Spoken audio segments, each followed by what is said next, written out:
All right, so we're entering into the NBA's trade season. The player that it seems every team is out there looking to make a move for is the Toronto Raptors' Pascal Siakam. Now, Siakam's name has been in trade rumors for what seems like the past 2 years. No moves have happened, but it's looking more and more like this is going to be the year where he actually gets moved. Toronto, of course, has already made the move to ship out OG Anunoby. It's looking like their focus is becoming to retool the roster around Scotty Barnes, especially with Pascal Siakam being in the last year of his contract. It's unclear if he is going to re-sign with Toronto, but I think Toronto wants to make the move of just trading him for something and getting something back versus waiting till the summer and losing him, letting him walk for nothing. So in this video, I'm going to talk about the 4 teams I think should be the ones to make a play for Siakam. The first team I'm going to talk about is the Golden State Warriors. Now, I had mentioned this exact trade, Pascal Siakam going to the Golden State Warriors, in a previous video I made earlier in the year, and I'll basically say the same thing I said in that video. Watching the Golden State Warriors this year,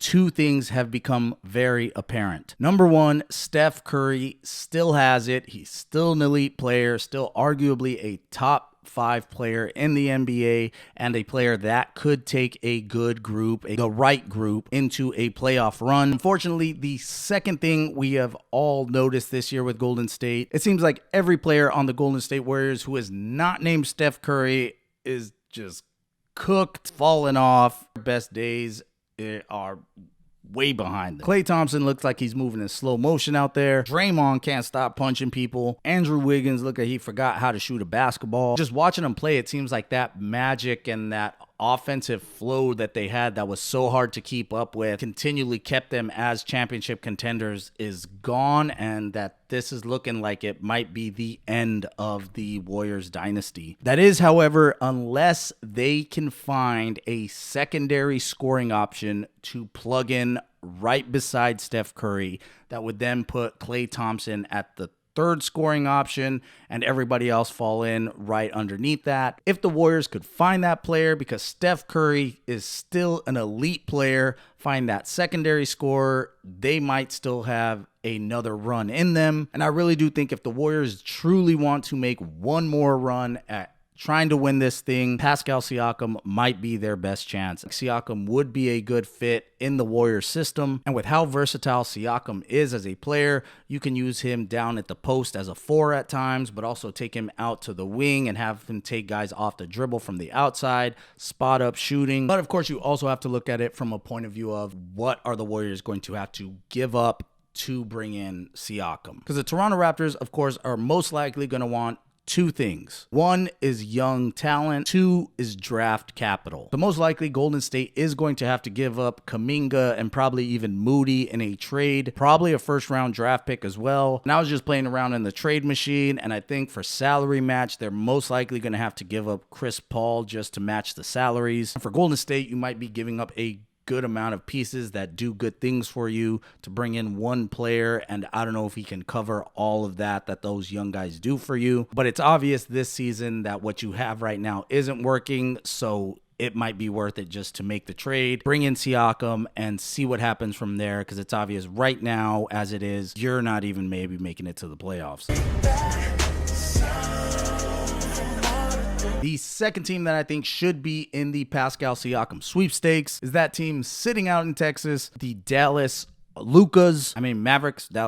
Dallas Mavericks. Now, as you probably remember, the Dallas Mavericks made the big trade last year to bring in Kyrie Irving, and that trade has kind of had mixed results. They, of course, missed the playoffs entirely last season, which was not a good thing, and it was looking like, okay, maybe this was a failed trade on Dallas's part. But this season, they've kept things together, and while they're not one of the elite teams in the league, they aren't one of the bad teams, and they're right in there in the playoff mix, currently sitting, I believe, 6th in the West. And really, when we talk about the Dallas Mavericks, I talked about this in the last video I made. It's all about having to build a championship level team around Luka Doncic. I really do think the Dallas Mavericks organization knows they have about 2 more, maybe 3 more years to show Luka, hey, we can put players around you that can help you win a championship. We're willing to go all in to build around you. Because like I mentioned in my last video, if it gets to a point where Luka feels like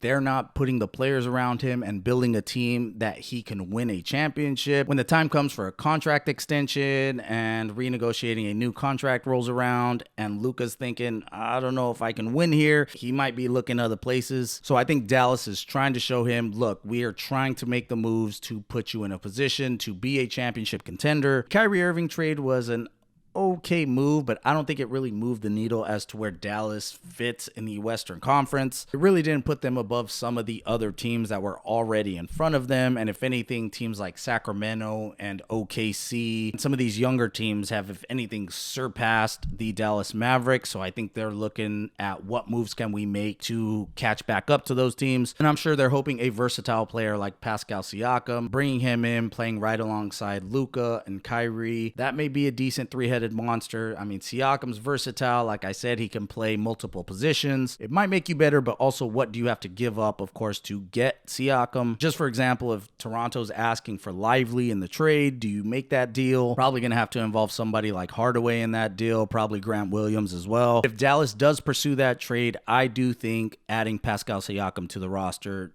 does make them better and bring them up a couple levels within the Western Conference hierarchy. Luka, Kyrie, Siakam, that's a tough three that's going to put you in position to win, most definitely. The third team I'm going to bring up in this Pascal Siakam trade scenario is a young, successful team that has everything that Toronto would want in a trade package available to give away. That, of course, is the Oklahoma City Thunder. OKC has a plethora of first-round picks. You say I have a plethora? Oh, yes.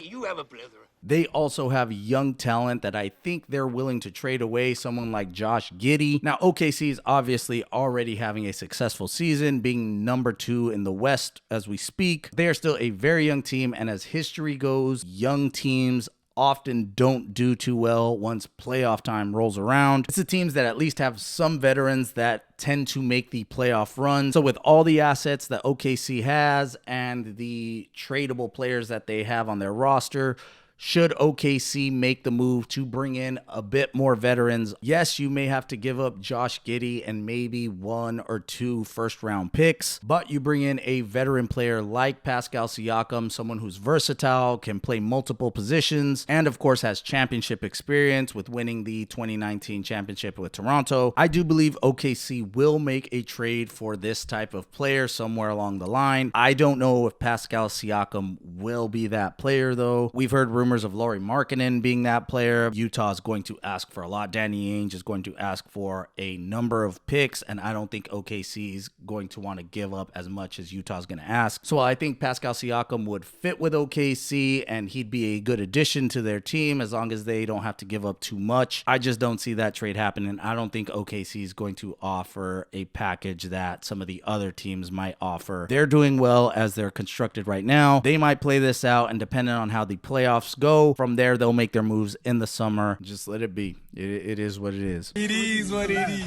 It is what it is. And the last team I'm going to talk about, which probably be the most interesting landing spot for Siakam, is the team sitting out in California, not the LeBrons. It is the Sacramento Kings. What the fuck? That's not fair. That's not fair. Now, Sacramento has seen some recent success in the past few seasons with their young talent really coming up to the next level. De'Aaron Fox has grown into one of the premier point guards in the NBA. Sabonis has continued to be an all-star level player. And this season, they've continued to show that last year was no fluke. De'Aaron Fox actually looking better than he did last year. Some people saying he should be in the MVP race. Keegan Murray is stepping up this year to be that dependable role player they hoped he would be. Malik Monk is still doing his thing. So Sacramento is definitely looking like a team on the rise and a team that is here to stay and challenge for a playoff run. And the last team I'm going to talk about is the team. But even with all these guys playing at such a high level and this team looking like a real contender in the West, it seems like they're just missing one piece, that glue guy that's going to bring it all together and truly get them over the hump against the Denvers and the Clippers in the West. And just looking at that team and seeing what a player like Pascal Siakam, if you can plug that type of player into the Sacramento Kings roster. And for Sacramento, if you can keep Fox, Sabonis, they're going to keep them. They're not going to trade them away. But if you can keep Monk and Murray alongside them, bring in Siakam, that is a tough and versatile starting five. You're most likely going to have to give up Herter, Harrison Barnes, maybe Lyles, but to plug in Siakam, such a versatile player, into that Sacramento Kings system, I think that's the trade that would put Sacramento as true contenders for the title this year. Let me know what you guys think. Where is Pascal Siakam going to land? Is it one of the four I talked about, or is it going to be somebody else? Lakers are in play. The Hawks apparently are in play as well. Let me know what you guys think. I'll see you on the next one. Peace. Oh, and some bonus content. LA Lakers. Bro, who you going to trade? Nobody wants D'Lo. Nobody wants Gabe Vincent. Somebody's saying Cam Reddish. You don't even want Cam Reddish. Why would Toronto want Cam Reddish? Maybe Rui Hachimura, maybe Austin Reeves. But they just traded for RJ Barrett and they got Scotty Barnes. They don't need those two on the team. Like, LA Lakers, not happening.